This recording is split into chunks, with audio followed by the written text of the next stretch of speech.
What happens at Grandma's stays at Grandma's is a model for you and your grandkids. If it's fun, it's fair game. But lately, hip pain has you grimacing more than laughing. And that's the moment you realize life's too short to put off treatment any longer. The Joint and Spine Center is Cincinnati's leading destination for orthopedic care, with hundreds of joint replacements each year. So when a moment has the power to change the rest of your life, go to the one place with the power to change it for the better. The Christ Hospital Health Network. This changes everything. The Pound This Podcast is brought to you by the Christ Hospital Health Network. This is the Pound This Podcast, episode 627, Amanda Valentine, personal trainer. I want to lose weight, but I don't know how to get started. What should I meal prep every week? How do I get those sweet booty gains? Inspiration for your healthy lifestyle. The Pound This Podcast with Amanda Valentine.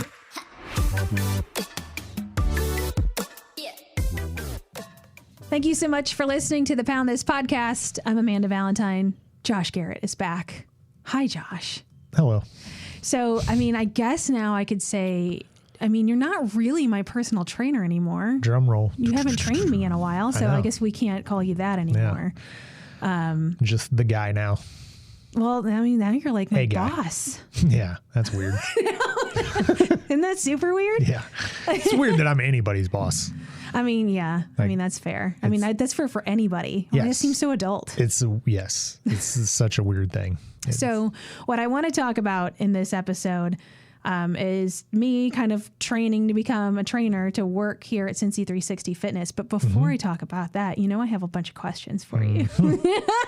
I've already even curated some of these. I did some Googling for some good questions. Great. Can't wait. And my first question, so don't worry if you're listening to this and you're just like, I don't want to listen to Amanda ask Josh a bunch of weird crap. I'll put a time marker when we actually get to the real topic in the show notes. Could be like 10 minutes. Yeah, dude, I got some good questions. My first good question, which I'm really excited about your answer. So the other day when I was here at the gym, your brother was here, which got me thinking, realistically, both of you right now in your condition now, who would win in a wrestling match, you or your brother? Ooh, if I could survive the first 3 to 5 minutes, then I think I could take him just on endurance level. Okay, just wear him out. But he's just so much bigger than I am. He's a big dude. He is.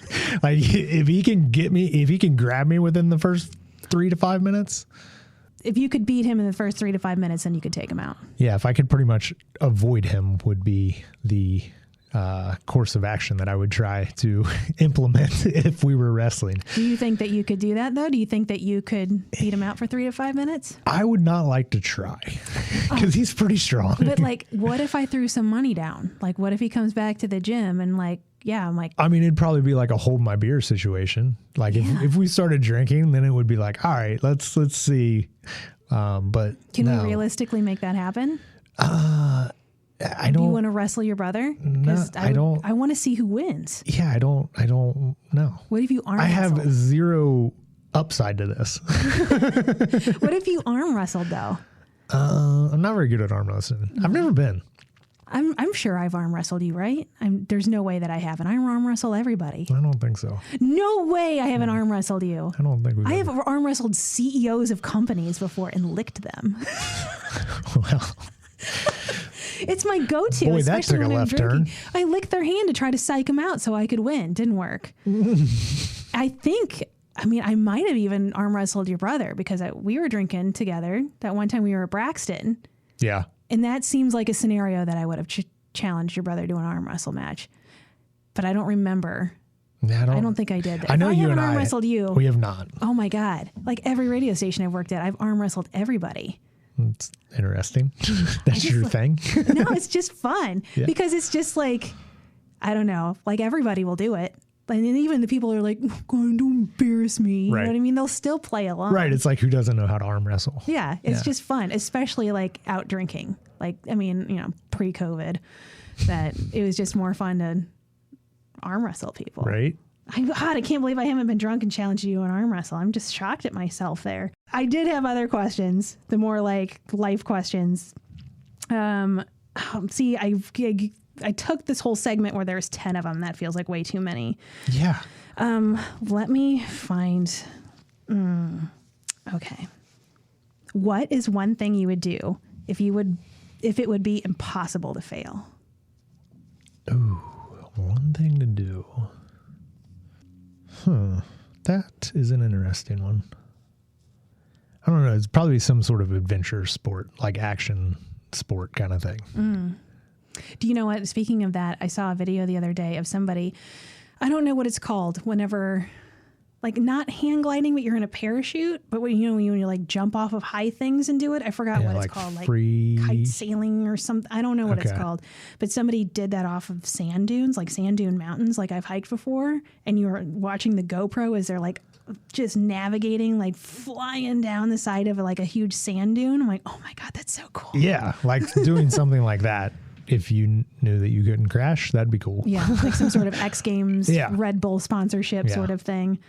And then, this is another good one. This is the last one. And then we can actually talk about other stuff. What was the most bizarre encounter you've had in your life?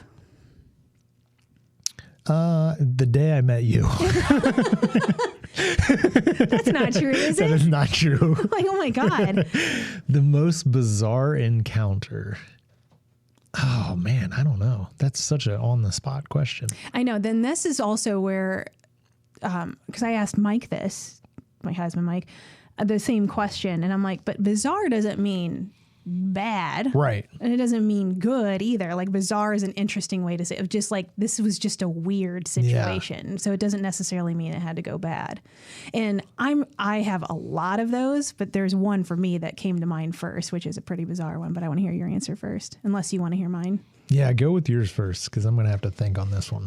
This one, of course, it's a radio thing, even though I've done a lot of bizarre things outside of radio, is a job interview I went on that was bizarre from start to finish. The job interview, this was probably 2009. Yeah, 2009 in Toledo.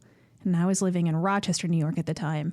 And the show that I was on in Rochester, there was 4 of us, 2 guys, 2 girls, and corporate was firing a bunch of people. And they're like, yeah, you know what? Usually a morning show is 2 guys and a girl, and she's married to the boss, so guess which girl's got to go? And I'm like, okay. So then not that I was planning on staying there forever anyway, so I was interviewing in Toledo. So the moment I show up, because this is a journey, I'll try to keep this as short as possible because this was bizarre. The moment I showed up, the morning show dude, the host of the show that I was auditioning for, so I came in on a Saturday to spend the weekend with the show to get to know them so I could do a test show with them on Monday and go on the air with them so everybody could get a vibe. Do we work together? The bosses can listen, which, nothing like being on the spot, which I had to do in Cincinnati too. I had to fly in and do a test show with everyone listening. So Saturday, dude picks me up in, at the airport. And he owned a restaurant in town, which later he went to jail for because of like embezzlement and fraud. Oh. Yeah. And so he brought me to his restaurant and we're sitting there eating lunch. And he's like, so would you work here? And I'm like, well, yeah, that's why I flew in and interviewed for this job. He's like, no, would you work at the restaurant? Would you be a waitress? And I'm like, no. And he's like, why not? Everybody else we interviewed said they would. And I'm like, I didn't fly to town to interview to be a waitress at your restaurant, bro. Right. And I'm like, what? And so it just kind of started there where he was already kind of like, oh, well, she won't work at my restaurant. I'm like, what the hell is this? And so they stayed in this hotel. And then he's like, hey, do you want to come over to my house tonight? My whole neighborhood's having a neighborhood party. I'm like, okay. So I go to his house and hang out with his neighbors, and they're feeding me 151. Oof. Yeah. And so I got wasted, and this dude doesn't drink at all. And he was like trying to get me drunk on purpose. And then he's like, hey, so Pauly Shore's hanging out at my restaurant right now. Do you want to go meet Pauly Shore? And I'm like, yeah. And so then drunk me goes with this dude to his restaurant to hang out with Pauly Shore, the weasel. And all these chicks are trying to bang Pauly Shore, and he is having none of it. And I'm like just hanging out with him and like his agent or somebody. And I'm like, are you having a good time? He's like, no. And I'm like, yeah, it's pretty obvious, dude. And so whatever happened from there from Pauly Shore, I get blackout drunk all the time, which is really scary. And I shouldn't let people feed me 151. And so next thing I know, I wake up in my hotel room and the dude that's the intern for the morning show is sleeping in my room. He's sleeping in the chair in my room. I'm like, what the hell are you doing in here? And he's like, oh, the morning show guy is like, he told me to sleep in here because since they paid for the room that I got to share, that, you know, that this room's for both of us because the radio station paid for it. I'm like, okay. And so, and right as I'm waking up to this guy who wouldn't leave my hotel room because he didn't want to walk to the restaurant. He was waiting for a golf cart to pick him up because it was too far for him to walk. The morning show guy texts me and says, how did the intern's balls taste? What? And I'm like, get him out of my room. Like, what the hell is happening? And then I had to go have a meeting with the boss, hungover, and meet him. And then that night they had me meet this like stand-up comedian that was a show. And this guy was a total douche. And the first thing he asked me, because he was trying to be so cool, and he's like, hey, is it easy to make you cry? And I'm like, no, you try to make the female on your show cry? He's like, yeah, she cried all the time. And I'm like, go ahead and try if you want to, man. Let's see what happens. Let's roll the dice. See if you can make me cry. And like, then we just hung out awkwardly for a half hour at a bar at 10 p.m. when I had to get up and do the morning show the next morning. The next morning, the morning show dude's late picking me up for his own morning show, is late for his own morning show. And I was the only person that show prepped out of his entire show. None of them had anything planned for their whole show. I was the only one that did any preparation or any news stories or anything. And then I got in there and there was a huge gong in the studio and they had a gong at the top of the hour, which is like radio barf. Ugh, the worst. And afterwards, I met with the boss and kind of talked for a second, and they're like, oh, none of us have time to take you back to the airport, so the boss from another radio station is going to take you. And as soon as we got in the car, he's like, don't take this job, this place is a shithole. I'm like, noted, I got it. Right. Catch you later. Yeah, I kind of put that together. Start to finish, that was a very bizarre job interview. Yes, that is a very, yeah, that sure takes the cake. I did not take that job. Yeah, but I did take my Pauly Shore notch on my belt. I got to hang out with Pauly Shore, right? And I've hung out with Screech before. I don't really have anything that can compete with that. But you have to have some sort of bizarre. I mean, I would say, I don't know. The thing that comes to mind is like when my buddy and I rolled his Jeep. Like he was driving. Purpose? No. Okay. He was driving and it was a crash, and the thing that made it bizarre was like how slow motion it was happening, but how fast it was happening. Yeah. Right. It was just like time literally stood still. And then when it was done, it was like, holy, what just happened? And, we got out and there's these two older people that stopped. Now, mind you, we're in the middle of a cornfield. Like there's not a house. Like, you got to walk probably a good 10 minutes to get to somebody's house. And these two older people just stopped and they were like, yeah, you guys rode like 8 times. You all right? And we were like, yeah, we're fine. All right. And they just got in the car and they drove away. And we were like, help. We don't have a transportation anymore. Yeah. Oh my God. Yeah. So that was the bizarre part, was just the time element and how it just literally stood still as like, it was like a fishtail. We hit the ditch and then it was just doop, doop, doop, doop, doop, and we rolled. What they said was like 8 times. Oh my God. And everybody was okay? Yeah. Yeah. He was fine and I was fine. It was just, we landed and I looked up and he was kind of sideways to me because the driver's side was sitting on, like, the passenger side where I was laying on the ground, and he was up in the air, and I was like, you all right? He's like, yeah. And then we just crawled out of it. So I think that's scary. Yeah, it was bizarre how like the time standing still, and then just the old people that were just like, all right, well, see you guys later. Thanks. How did you get home? Or did you have a cell phone at the time? Did you just like walk and wait for somebody to pick you up? Yeah. So the guy that lived in the house that was closest saw it, and he knew my buddy's dad, who then called my dad, and my dad came and picked us up. Yeah, we had like the work truck that was able to haul the Jeep that was totaled, and Yeah, it was an interesting day. How long ago was that? Well, it was high school, so that'd have been like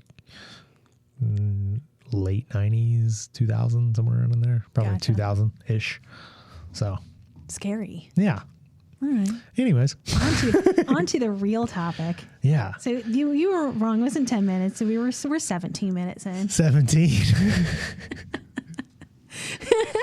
So over the past couple months, which I mentioned this in a podcast last week, that I haven't really like talked about this on the podcast or like on Instagram or publicly anyway. Just the people that are close in my life just knew I was going through this whole process of like making the decision of like, because we had talked earlier in 2020 about me working here and doing all this, and we had planned stuff, and COVID just flips everything upside down and set it on fire. And so the process over the past few months, getting prepared to take clients here at the gym, has been one, studying for the NASM CPT, doing all the studying, passing the test, which is like its own job, especially because I like cranked it out. And then just the past, it's been like 2 months now of like shadowing all the trainers here at the gym. And then taking test clients like my friend Ashley and Aaron and Becca and, people like Shannon, like watching you to do her workout and stuff like that.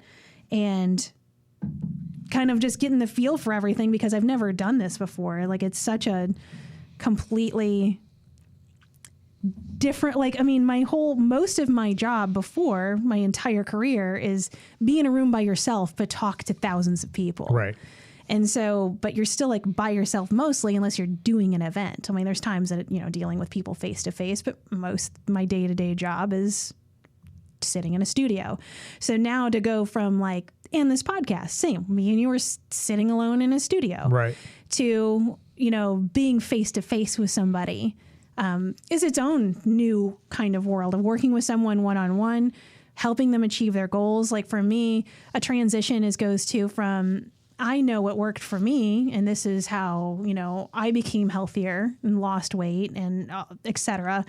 But like, how does that translate into helping someone else? Because what works for me, and I know this, that what works for me doesn't work for everybody else. And also such a big barrier for me, which it still is, which how much I'm in my head about this, is just like learning the human body and seeing how people move is just incredibly hard to learn. Yes. Yes. And then once you see something that's a little bit off, having an idea of what could be causing that to be a little bit off, you know, and then like, all right, well, what exercises do you give to help combat that and that kind of stuff? So, yeah. So over the past couple months, but you can be honest, even though, you're on my podcast. So even though asterisks.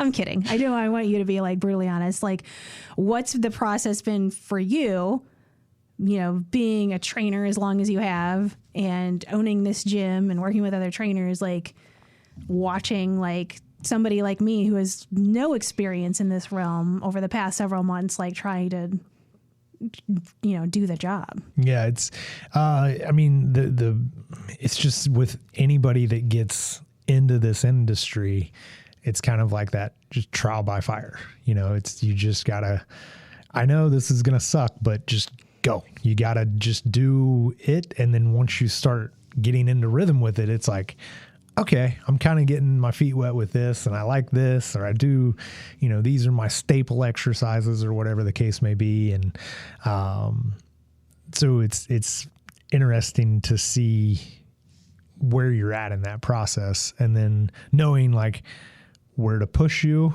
and then where to like help you with it kind of thing. It's such a hard thing because we were talking about this earlier, is like, you don't know what other people don't know. Yeah. So watching someone, working with someone and seeing, oh, okay, they've cued this way a couple times. What if you cue it this way? And just trying to see, how you interact with people, and then, seeing what strengths are and what weaknesses are, and then trying to like give you the tools to help you build up the weaknesses a little bit and then just keep amplifying the strengths. Yeah. I mean, this also for me, no offense to you at all. But it's just like, I feel like with the times where I've like trained by myself, I just feel like I can run with it and I can manipulate, try to figure out the best I can. But like when you're watching me, I just like, it's so intimidating. I just like, it freaks me out.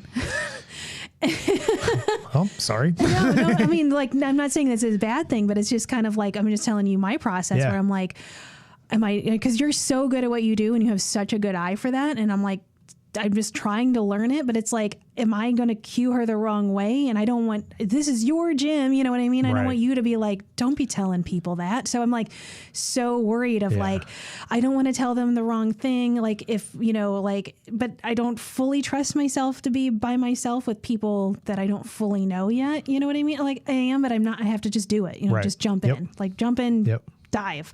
But it's like, that's where it's kind of like, I'm getting to the point where I am now from transitioning from shadowing, watching everybody to working with people. And now that I've kind of worked solo of like, now it's like this it's just another growth stage of just kind of like, this is what feels right for me, but I'm still scared that you're going to be like, no, that's wrong. Even though I know I need to hear that because that's how I'm going to learn. Like I don't really take any sort of criticism as like, God, she sucks. You know what I mean? Like I need it. They're right. That's the growing part of it. You know, if you just sat there and kept doing what you were doing, even if it is not appropriate or whatever the case may be. And that's the thing that sucks about exercise is there's nothing that's really wrong per se. You know, there's so many ways to do a squat. There's so many ways to do a hinge pattern. You know, there's multiple ways to do a bunch of different things. So it's not like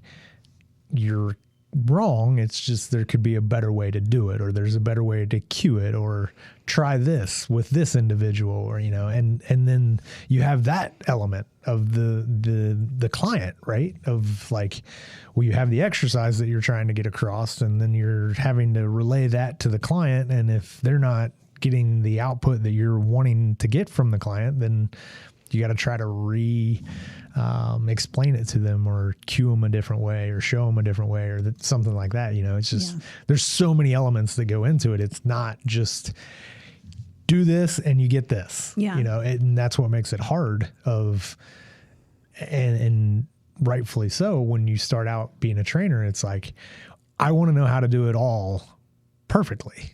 You know, that's the way that I feel now. And I've been doing it for 10 years, you know, and I still feel like there's a lot of things that I want to know, you know, and I constantly keep growing. And that's the blessing and the curse of this job, is that you start to know a little bit and it's like, oh, I want to know more. And then you know a little bit more. And then it's like, oh, I want to know a little bit more. And then, you know, it's a never ending process. The human body is crazy complex. And, you know, then you got the psychological part of it and the nutritional part of it. And there's just so many elements to it that it's infinite in the possibilities of how you can help people, you know, get better. And I mean, at the end of the day, that's what our job is not to hurt people and help people in whatever way we can. So. Yeah. And that's what I've found exciting so far, even though I've only like worked with friends so far, is like specifically Ashley, of just kind of like, you know, what should my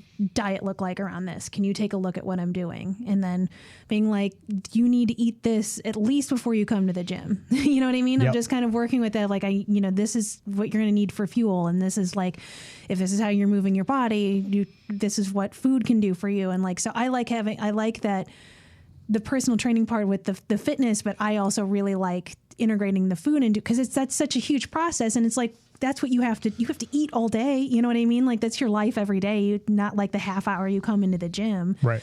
And kind of understanding that and how they work together. Like, I don't know. That's just like, so far, I mean, and I like the part of just like them feeling like they just really enjoyed the workout, because, you know, like I've been writing up some programs and stuff, which that's going to be a lot of hard homework too, where it's like, I'm writing that out. It's like somehow my brain just goes blank to every exercise I've done. I'm like, like, I know exercises. How come like all of a sudden it just like blinks out on me when I go to write it for someone else? Because you want it to be perfect.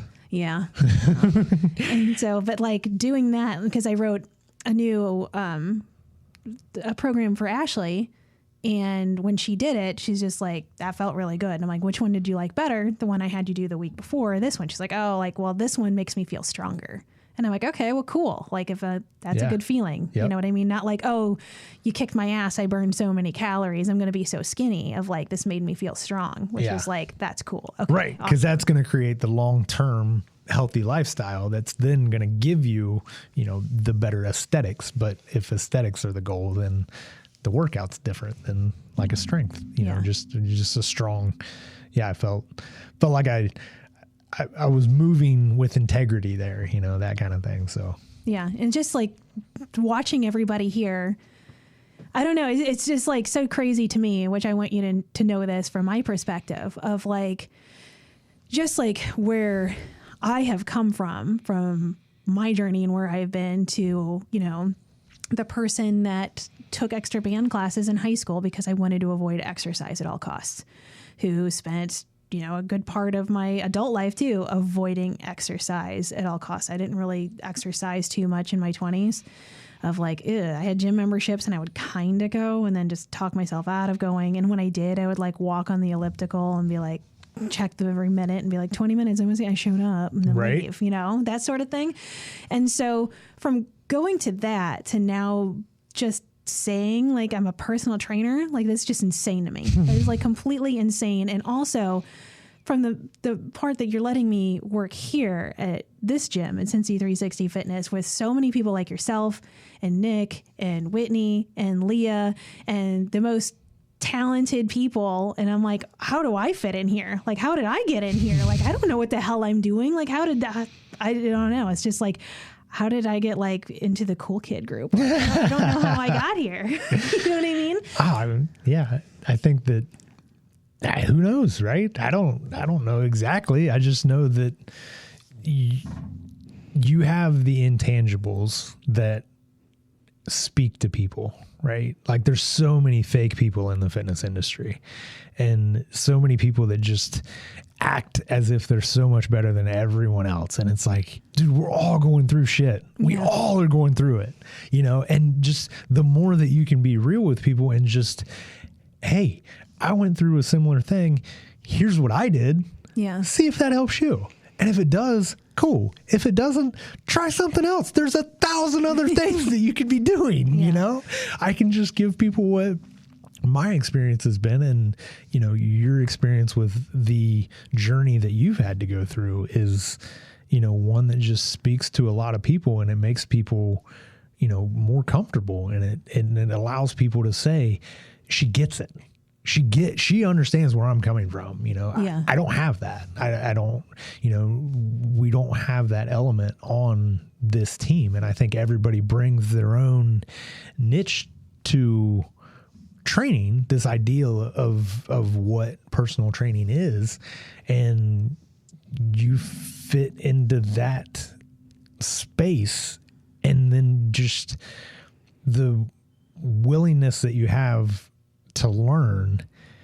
I don't know. It's been pretty cool to watch. Of when you came in, you were just this ball of fire, you know, like literally, like you were just like, I would work out 5 days a week and I do this and I do this and I do this. And I'm like, holy cow. Like you need to I don't even remember everything I said. Because I came in here with the headspace of like, I wasn't trying to come be a member of this gym. Right. So I'm like, that's where I'm like, I didn't know I was getting a consultation when I came here. Like, I was like, I came here to work out with Whitney. Yeah. And so that's why I'm like, I don't even really remember what I said. And all you tell me was that I was crazy. I'm like, oh God, what did I do that was so crazy? Normally I try to keep it tamped down a little bit when I'm meeting new people. I don't mean crazy as in a bad way. It was just more of like I could see that you were using exercise in a way to mitigate what was going on elsewhere. And I've done that to a severe level, and that's how I screwed myself up, you know? And it was like, I want to try to help people if I can avoid that.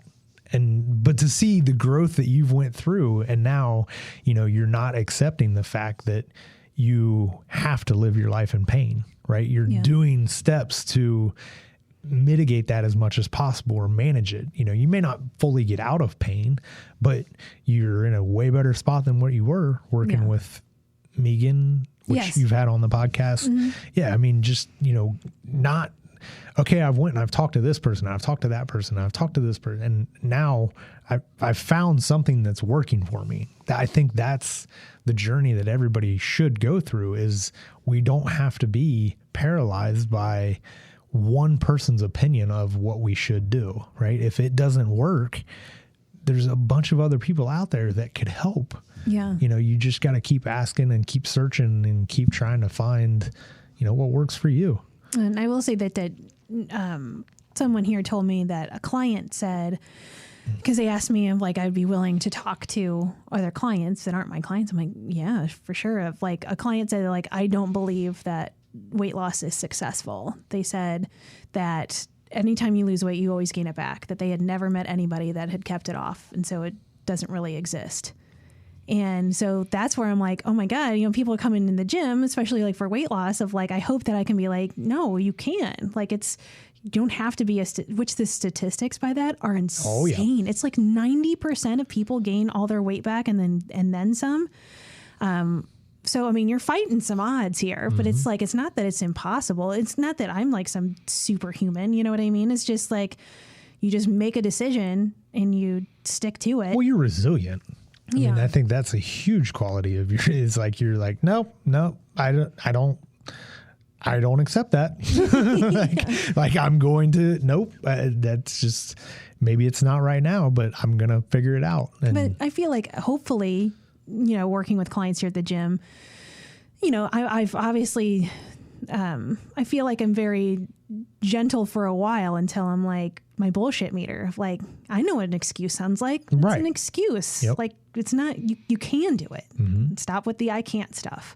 And it speaks to so many people because there are so many statistics out there that show that it's not possible, you know, but if you kind of call people on it of like, hey, no, I get where you're coming from, but you've also got to do this, this, and this, you know, you have the capability of making those changes.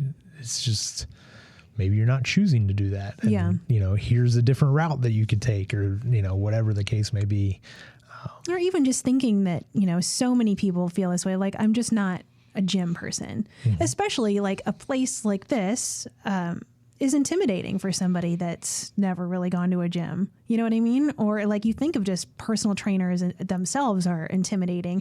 And you look at a picture of a gym, here's a bunch of weights I don't know how to use. I'm going to go in there and oh my God, like it's really freaking scary. Like, I don't know, before I would have lost weight, there's no way in hell I would ever worked out.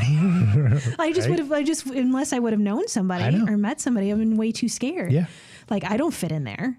The people like me don't go there. Right.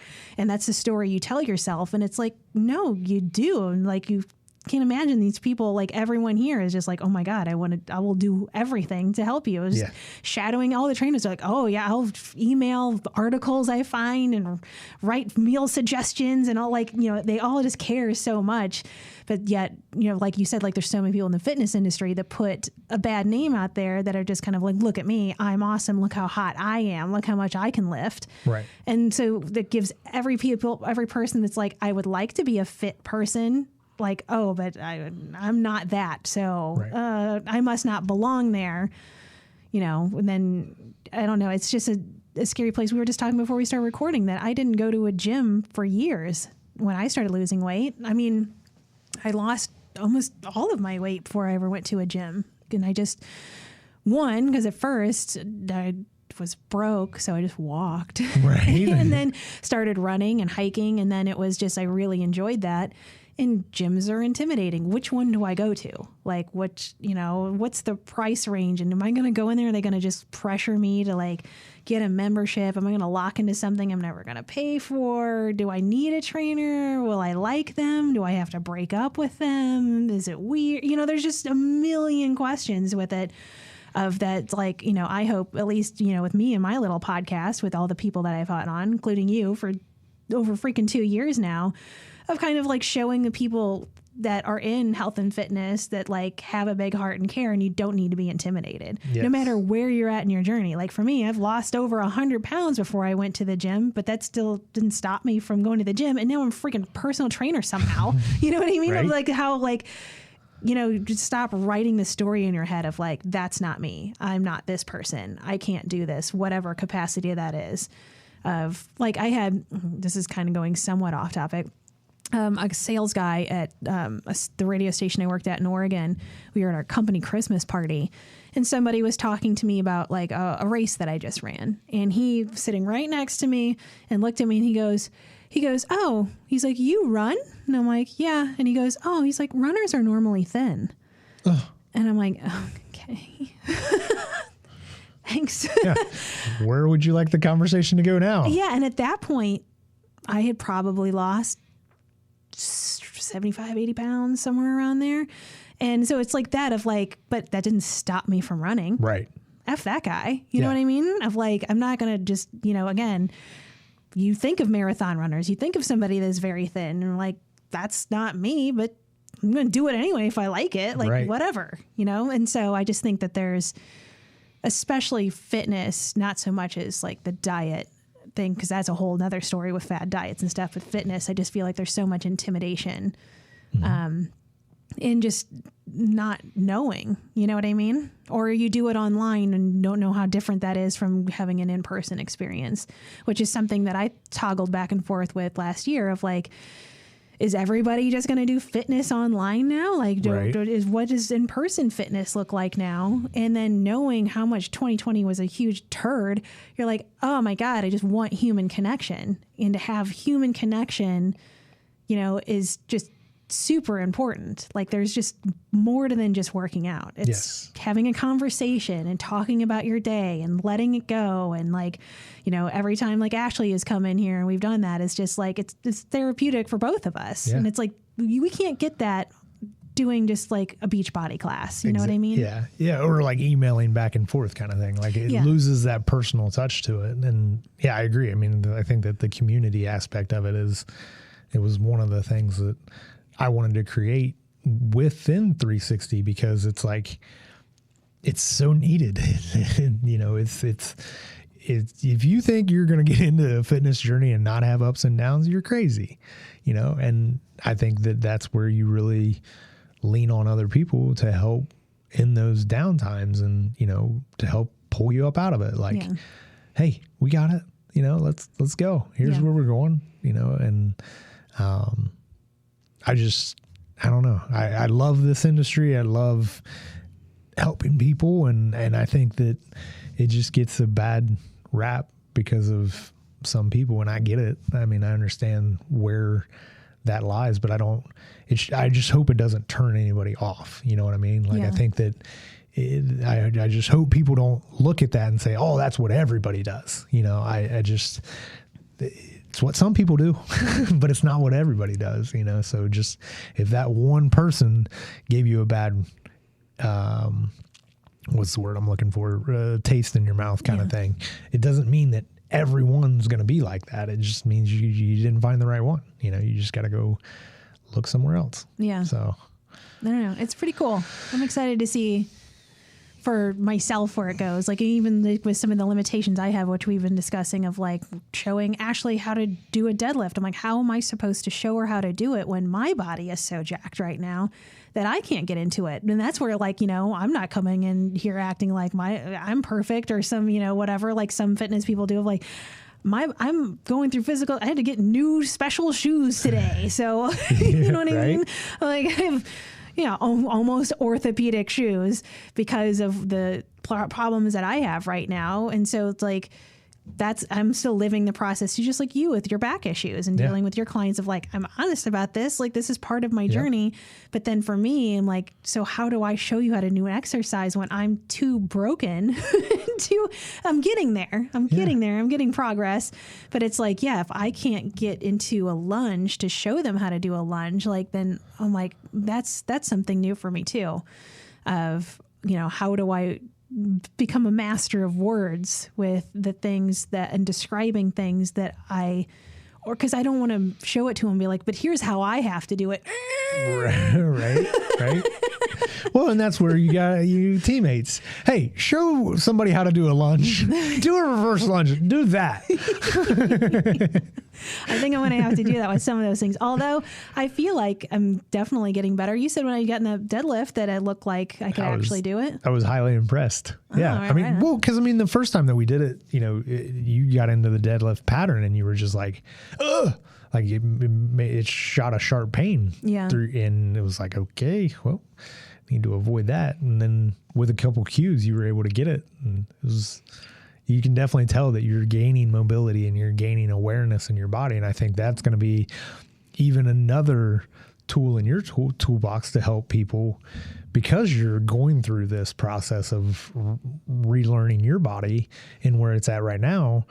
You're going to be able to help people and articulate it better and know what people are feeling and how they're feeling with it. And, it's like my back issues. It's really hard to explain somebody that hasn't had back issues how much your back is involved in everything. Mm-hmm. But if nobody's ever experienced that, it's really hard to explain to people, and definitely to program around that is really hard if somebody's never experienced it. So I think that's going to be another thing that you're going to be able to add to helping people is, the path that you're going through now and learning your body. And it's going to be challenging from time to time no, not that. Yeah. But that's where you just ask for help. Yep. And that's why we're all here. Well, is there anything else to add this conversation? I guess we talked, we probably should have discussed this before we started recording of I guess if people are interested in training with me, send an email. Yeah. They can just email the gym info@Cincy360fitness.com. And then I can kind of coordinate schedules or pass the information along to you. Eventually we'll get an email set up for you. And oh my God, will I get a business card too? You're going to have your own email. Business. I mean, do we really pass out business cards anymore? No, your Instagram is your business card. Exactly. Really. Like I started, when we first started, it was like, yeah, I got everybody, but they just sit in my truck. Yeah. I actually just got a business card yesterday because somebody from Cincinnati Bell knocked on the door and they could see me, and I'm like, damn it, I can't hide. He already saw me through the glass. I'm like, damn it. Just yell, not interested. I did it the other day. Somebody knocked and I was home alone. And I just hid. I don't want to answer the door ever. Right. Even if it's the neighbors and I know who they are, I still won't answer the door. I hide. I will literally lay on the floor till they go away. Oh. Are you like that? Is that just me? Yeah, no, I pretty much answer the door. I mean, but I don't have long drawn out conversations. Like I do? Yeah. When people are I'm I'm not interested. I respect your job and I understand that you have to do this but I'm not. Yeah. And that's what I told dude yesterday. I'm like, this job sucks, going door to door when it's 20 degrees outside, trying to talk people into switching their internet. And I'm like, dude, I'm sorry. And he's just like, well, can we schedule a date for me? I'm like, nah, dude. I'm like, nah. And he's like, can I give you a card? I'm like, yeah, give me a card. But that's enough. Right. Stay warm, man. Yeah. I just can't even believe door knockers is still a job. That's just who answers the door? Just who answers the phone? I don't answer numbers. I don't know who they are. You know what I mean? Yeah, never. Unless, a radio station is calling you to ask you about a date you went on or ask you of sending flowers to someone. That's when you answer your phone every time. I don't know where to go with that. But awesome. Yeah, if people have any questions, if people want to train with you, just send an email, info@Cincy360fitness, and I will get back to them or put them in contact with you, whatever seems like the best course of action. Well, we'll have to do a follow-up just on this topic at some point. Amanda's progress. Oh, yeah. We can do progress review. Do you want to do what is that called? And we'll do your performance. We'll do your live performance review. So you've been shitting the bed in this category, and this category. Or just like I did earlier this week, don't tell clients to do Kegels with their butthole. Oh, geez. Yeah. And we went with left field. That's what you have what to look forward to if you train with me. I won't be that way with everybody though. Again, it's just like, yeah, you got to feel it out. Yeah. I mean, but like when they're my friends and I know them. Exactly. I can just say my normal crap to them. Exactly. All right, Josh. All right. AmandaValentineBites.com